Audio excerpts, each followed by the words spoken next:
So how do you create and define your category? Well, to have your own category, it's all about positioning. And positioning is essentially where your business is inside the customer's mind. A good book on the subject of positioning is called Positioning by Al Ries and Jack Trout. If you haven't ever heard of it, I suggest you pick up a copy. It talks about how to create a position inside the mind of your prospective customer. When most people think of the word position when it comes to business, they think it's the business's position in the marketplace and sometimes think it's market share or even sometimes position in relation to a competitor or competitor's product. But it's none of that. It's where you exist in the prospect's mind. When it comes to differentiation of products and services, most consumers don't perceive a significant difference between two similarly situated products. So in their mind, your product is not really any different than a similar one offered by your competitor. At least not to your prospect. So the deciding factor often comes down to price, or which business is better established, or has a larger portfolio, or a larger customer base, or even one who has a studio that has been around for a while. So these are the heuristics that I mentioned earlier. Your customer uses heuristics to evaluate and help make the decision. And they do this because they are already overwhelmed with information, and using heuristics makes their decision so much easier, especially if there are no perceived or visible difference between the products or services. They want the easiest way to make a decision. So when it comes to positioning, you want to occupy the entire space in your prospect's mind when it comes to your particular category. And the best way to do this is to create and own your own category. It's the easiest and most powerful way to position yourself and differentiate yourself in the market and in the mind of your customer. If your category belongs in an already crowded market, how can you reframe your product, services, and business personality so that it becomes a new category? Well, to help answer this question, think about what your target customer's needs and desires are. How do they describe it?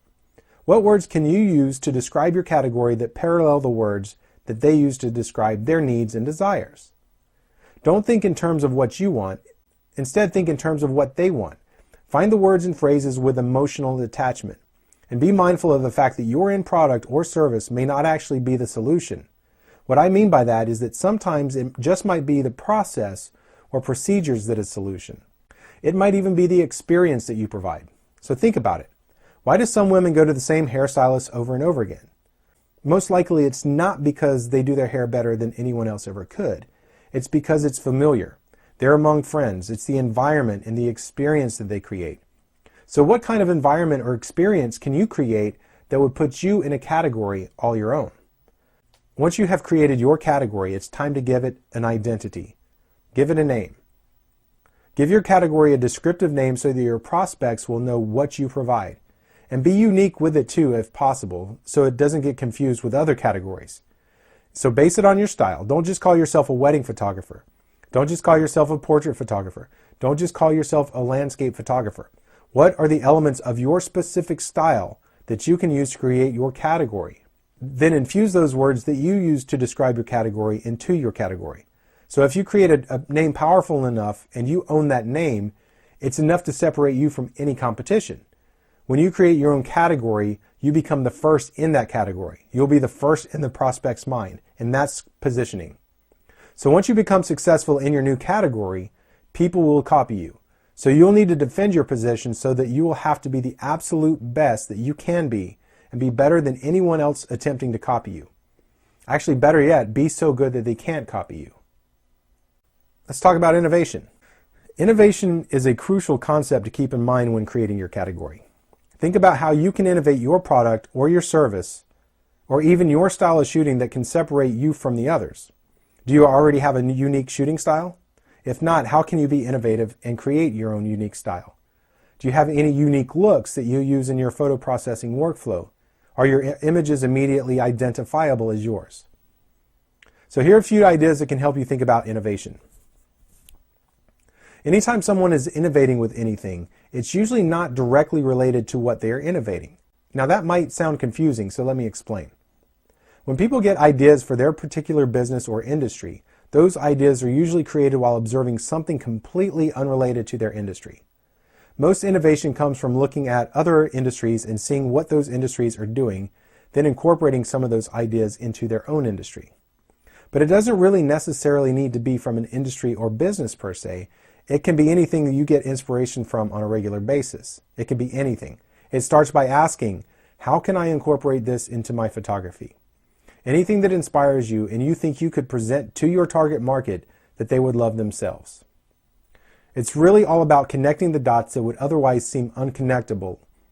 It can be rather tricky at first when you first start trying to do this, but realize that innovation is counterintuitive and ideas don't always appear to be directly transferable to your particular business or style. But if you keep trying and you keep thinking about it and mindfully observe moments throughout your day, you'll eventually find something that you can incorporate. Just don't look for the obvious. Try to connect things that aren't related. And then try simplifying your business. Most photography businesses become overcomplicated because they try to do too much without attempting to determine what the customer really wants or needs. Don't do things because they've always been done that way. Do the things that work for your customer. Don't do things because they necessarily work better for you. Ask your customer what's important to them. It's not always what you think is important.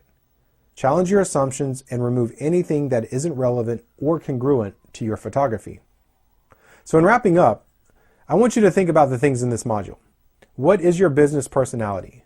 See if you can describe it in 1 to 2 words. And does this description reflect everything about your business? If not, what do you need to change to make it congruent?